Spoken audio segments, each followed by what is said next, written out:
مجھ کو بھی دے، مجھ کو بھی دے، گناہ مدینہ ہے، مجھ کو بھی دے، گناہ مدینہ ہے، کیا بتاؤں، کیا بتاؤں کہ کیا مدینہ ہے، کیا بتاؤں۔ نحمده ونصلي على رسوله الكريم اما بعد اعوذ باللہ من الشیطان الرجیم بسم اللہ الرحمن الرحیم اقرأ باسم ربک الذی خلق خلق الانسان من علق اقرأ وربک الاکرم الذی علم بالقلم علم الانسان ما لم يعلم صدق اللہ العظیم قال النبی صلی اللہ تعالی علیہ وسلم من لم يتغن بالقرآن فلیس منا۔ رات بہت ہو گزر چکی ہے، ایک تقریباً بج رہا ہے۔ مختصر سی ایک بات عرض کرنی ہے دعائی کے تعلق سے۔ پیارے نبی صلی اللہ علیہ وسلم نے ارشاد فرمایا الدعاء هو العبادہ، دعا ہی عبادت ہے۔ بعض جگہ پہ ارشاد فرمایا آپ نے الدعاء مخ العبادہ، دعا عبادت کا مغز ہے۔ کوئی آدمی اپنے کاروبار کے لیے دعا مانگتا ہے، کوئی اولاد نہیں اس کے لیے دعا مانگتا ہے، کوئی آدمی جیل میں ہے اس کی رہائی کے لیے دعا مانگتا ہے۔ غرض جس کے دل میں جو باتیں ہیں پریشانی کی وہ ان کی دوری کے لیے دعائیں مانگتا ہے۔ ہمیں پوری امت کے لیے دعائیں مانگنی ہیں۔ پیارے نبی صلی اللہ علیہ وسلم کی امت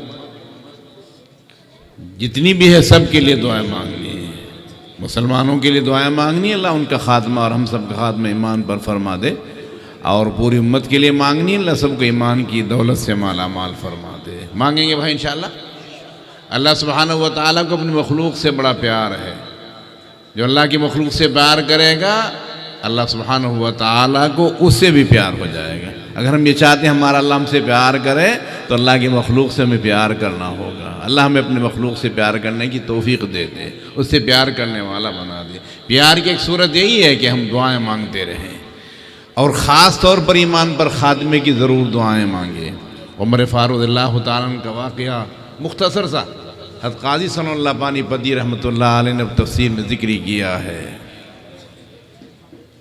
بیت اللہ کا طواف کر رہے ہیں، آنکھوں سے آنسو جاری ہیں، اور زبان مبارک پر یہ الفاظ آ رہے ہیں اے اللہ تو نے مجھے اگر شقیوں میں لکھ رکھا ہے، بدبختوں میں لکھ رکھا ہے، ایمان پر نہ مرنے والوں میں لکھ رکھا ہے، اے اللہ تو مجھے سعیدوں میں لکھنے پر قادر ہے، مجھے مولا تو سعیدوں میں لکھ دیجئے، ایمان پر مرنے والوں میں لکھ دیجئے اللہ مجھے۔ وہ شخص دعائیں مانگ رہا ہے جس کے بارے میں خود رسول اکرم صلی اللہ علیہ وسلم فرما چکے تھے عمر فی الجنہ، عمر جنت میں جائے گا۔ اور ہم سب کا یقین ہے الحمدللہ کہ ہمارے نبی کی بات کہیں بھی رد نہیں ہو سکتی۔ ان کو بھی 100% یقین تھا کہ میرے نبی کی بات رد نہیں ہوگی، مجھے جنت میں ہی جانا ہے، مگر پھر بھی دعا مانگ رہے ہیں۔ ان کی زبان مبارک پر اللہ یہ الفاظ جاری کرا رہا ہے۔ ان کو تو اس دعا کی ضرورت نہیں تھی، مگر اللہ سبحانہ و تعالیٰ نے ان کی زبان مبارک پر ہمارے سبق کے لیے، ہماری عبرت کے لیے دعا جاری کرائی ہے۔ اللہ ہمیں اس دعا کو برابر اپنی زبانوں پر جاری رکھنے کی توفیق عطا فرمائے، اور دل سے دعا مانگنے کی توفیق عطا فرمائے۔ قرآن کریم نے کہا ہے فَمَنْ زُحْزِحَ عَنِ النَّارِ وَأُدْخِلَ الْجَنَّةَ فَقَدْ فَازَ، جو جہنم سے دور کر دیا گیا جنت میں پہنچا دیے گا وہی کامیاب ہے۔ کوئی ڈاکٹروں کو کامیاب کہتا ہے، کوئی انجینئروں کو کامیاب کہتا ہے، کوئی آفیسروں کو کامیاب کہتا ہے، کوئی MLA MP اور وزراء کو کامیاب کہتا ہے۔ نہیں نہیں، ہمارے اللہ نے جس کو کامیاب کہا ہے وہی کامیاب ہے۔ فَمَنْ زُحْزِحَ عَنِ النَّارِ وَأُدْخِلَ الْجَنَّةَ فَقَدْ فَازَ، جو جہنم سے دور کر دیا گیا، جہنم سے جنت میں پہنچا دیا گیا وہی کامیاب ہے۔ اور بھائی جہنم سے دور کون کیا جائے گا؟ جو ایمان پر مرنے والا ہوگا وہی جہنم سے دور کیا جائے گا۔ اللہ ہمیں ایمان پر مرنے والوں میں شامل فرما لے۔ خدا نہ خواستہ، خدا نہ خواستہ، خدا نہ خواستہ اگر قسمت میں ایمان پر نہ مرنے والا بھی لکھا ہوا ہے تو اللہ سبحانہ و تعالیٰ اس کو کاٹ کر ایمان پر مرنے والوں میں شامل کرنے پر قادر ہیں۔ اور یہ علماء یہاں موجود ہیں، یہ جانتے ہیں کہ کوئی چیز تقدیر کو نہیں بدل سکتی سوائے دعا کے۔ دعا ایسی چیز ہے جو تقدیر کو بدل دیتی، کوئی چیز تقدیر کو نہیں بدل سکتی۔ چھوٹا سا ایک واقعہ مجھے اور یاد آیا، میں اس موقع پر سنایا کرتا ہوں۔ یہ واقعہ بھی قاضی ثناء اللہ پانی پتی رحمۃ اللہ تفصیل میں لکھا ہے۔ شیخ احمد سرہندی علیہ رحمہ، جن کا سرہند میں مزار ہے، مجد الفسانی کہلاتے ہیں وہ، ان کے دو بیٹے تھے، محمد سعید اور محمد معصوم۔ ان دونوں کے استاد تھے ملا طاہر۔ شیخ احمد سرہندی علیہ رحمہ نے دیکھا ملا طاہر کے پیشانی پر شقی لکھا ہوا ہے، شقی لکھا ہوا ہے۔ لوح محفوظ میں دیکھا، وہاں بھی شقی لکھا ہوا ہے، وہاں بھی شقی لکھا ہوا ہے۔ اور تقدیر بھی تقدیر مبرم، یہ علماء جانتے جو بدلتی نہیں۔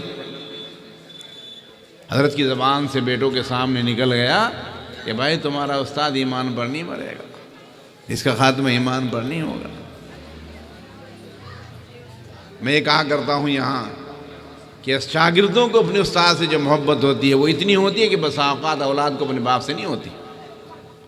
بیٹوں نے کہنا شروع کیا ابا ہمارے استاد کے لیے دعا کریں یہ سعید ہو جائیں، دعا کریں سعید ہو جائیں۔ حضرت کہہ رہے نہیں کر سکتا دعا، تقدیر بھی تقدیر مبرمہ ہے، کیسے دعا کرو؟ اللہ کے نیک بندے جب تک اشارہ نہیں ملتا وہاں سے دعا بھی نہیں کرتے ہیں، مگر بچے کہتے رہے۔ حضرت فرماتے ہیں شیخ احمد کہ مجھے شیخ عبد القادر جیلانی کا مقولہ یاد آ گیا۔ فرمایا کرتے تھے کہ میری دعا تقدیر کو بھی بدل دیتی ہے، میری دعا تقدیر کو بھی بدل دیتی ہے۔ مجھے دعا مانگنے کی ہمت ہو گئی، دعا مانگتا رہا۔ اللہ سبحانہ و تعالیٰ بڑے رحیم ہے۔ ترمذی شریف میں حدیث موجود ہے، جب بندہ 3 مرتبہ یا ارحم الراحمین کہتا ہے اب سبحانہ و تعالیٰ کی رحمت اترنی شروع ہو جاتی ہے اس کے اوپر۔ کیسے ہمارے اللہ ہیں، کیسے رحیم اللہ سبحانہ و تعالیٰ، ہمیں اپنے اللہ کی قدر کی توفیق عطا فرما۔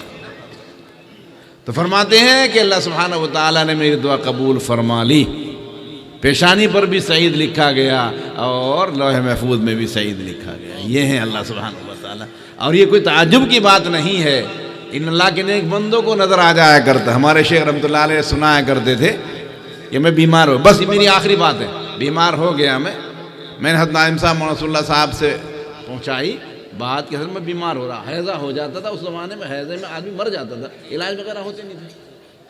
میں نے حضرت سے کہا دعا فرما دے، میری طبیعت خراب ہے، کہا ٹھیک ہو جائے گا۔ شاہ صلی اللہ بہت قیمتی بزرگ گزرے، مظالم کے ناظم رہے، اور بڑھ گیا حیض، اور بڑھ گیا۔ پھر میں نے کہلوایا حضرت دعا فرما دے، کہا ٹھیک ہو جائے گا۔ 12 پھر اور بڑھ گیا، میں نے پھر کہلایا، جو جملہ حضرت نے فرمایا وہ نقل کر رہا ہوں۔ حضرت نے فرمایا شاہ صلی اللہ علیہ رحمۃ سے کہہ دو وہ مرے گا نہیں، ابھی تو اس کو مظالم کا شیخ الحدیث بننا ہے، اسے مظالم کا شیخ الحدیث بننا ہے، اسے وہ ابھی نہیں مرے گا۔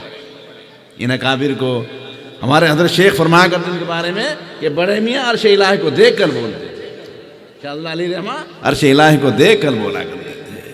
تو بھائی ان اللہ کے نیک بندوں کو سب کچھ نظر آ جاتا ہے، نظر ڈالتے ہیں نیچے تو دوسرا تک دیکھ لیتے ہیں، اور نظر اٹھاتے ہیں تو عرش الہی تک دیکھ لیتے ہیں۔ اللہ ہمیں اپنے اکابر کی قدر کی توفیق عطا فرمائے۔ از مولانا نے جو پہلے تقریر فرمائی وہ یہ آیت شریفہ پڑھ رہے تھے، یا ایھا المرء مع من احب، جس سے آدمی محبت کرے گا اسی کے ساتھ اٹھایا جائے گا۔ میری درخواست آپ حضرات سے جو دلی والے یہاں موجود ہیں، ان علماء سے محبت کر لو، انہی کے ساتھ اٹھو گے، حافظوں سے محبت کرو گے انہی کے ساتھ اٹھو گے، جیسوں سے محبت کرو گے بھائی ویسے ہی اٹھائیں۔ بس ایک حدیث کا شان ورود بتاتا ہوں۔ ایک دیہاتی آئے، عرض کیا رسول اللہ صلی اللہ علیہ وسلم قیامت کب آئے گی، قیامت کب آئے گی؟ آپ نے پوچھا رہے تو نے کیا تیاری کر رکھی، کوئی تیاری ہے تیرے پاس؟ قیامت کا سوال کر رہا ہے۔ صحابی نے بڑا بہترین جواب دیا، اللہ ہمارے اندر بھی وہ تواضع پیدا ہو۔ عرض کیا رسول اللہ صلی اللہ علیہ وسلم کوئی تیاری نہیں ہے، میرے پاس کوئی تیاری نہیں، نہ میری نماز ایسی جو اللہ کی بارگاہ میں پیش کرنے کے قابل، نہ روزہ ایسا، نہ کوئی عمل ایسا اللہ کی جو بارگاہ میں پیش کرنے کے قابل ہے۔ اتنی بات ضرور ہے اللہ کے نبی، مجھے اللہ اور اس کے رسول سے محبت ہے۔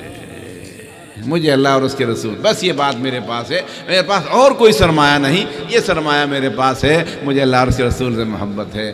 پیارے نبی صلی اللہ علیہ وسلم ہر ایک کے قدردان تھے، ذرا سا بھی احسان کسی نے کیا ہوا ہے اللہ کے نبی صلی اللہ علیہ وسلم نے اس کا بدلہ دے دیا ہے۔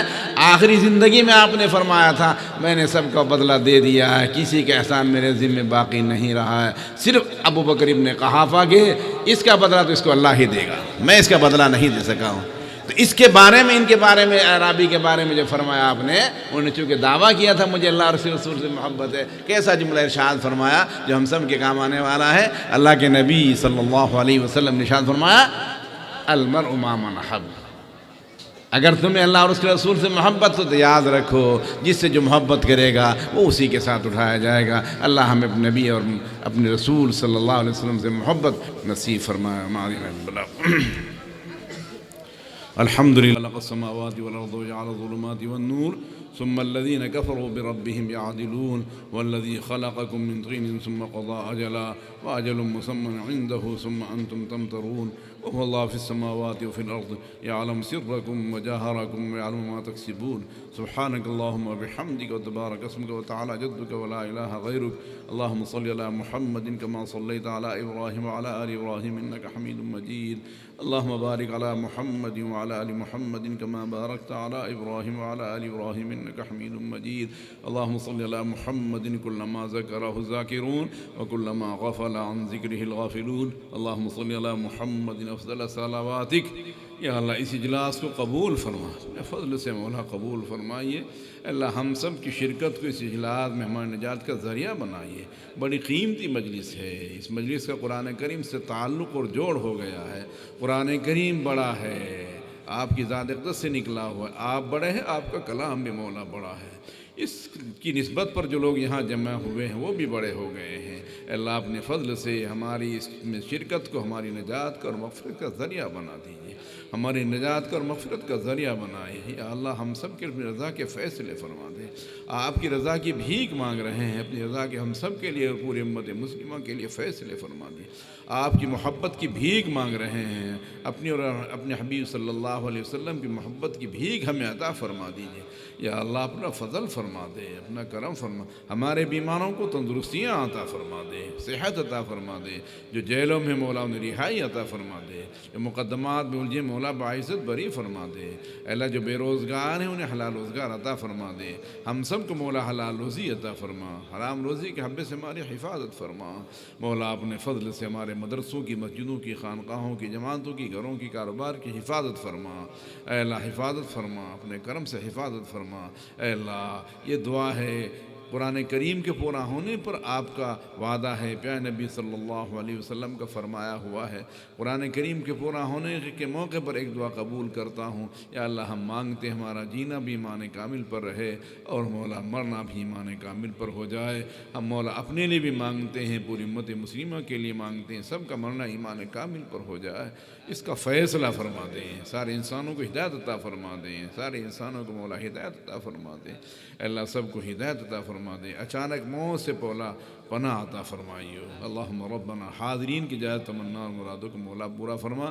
یقیناً میں تو غیر مخلص و آمین کہنے والے علماء اور ہمارے عوام، ہمارے چھوٹے چھوٹے معصوم بچے جن کے سروں پر تاج رکھا گیا ہے، ان کے آمین کہنے کی برکت سے ہماری سب دعاؤں کو قبول فرما لیجئے۔ اللہم ربنا تقبل منا انک انت السمیع العلیم وتب علینا یا مولانا انک انت التواب الرحیم۔ صلی اللہ تعالی علی خیر خلقہ محمد و آلہ و اصحابہ اجمعین۔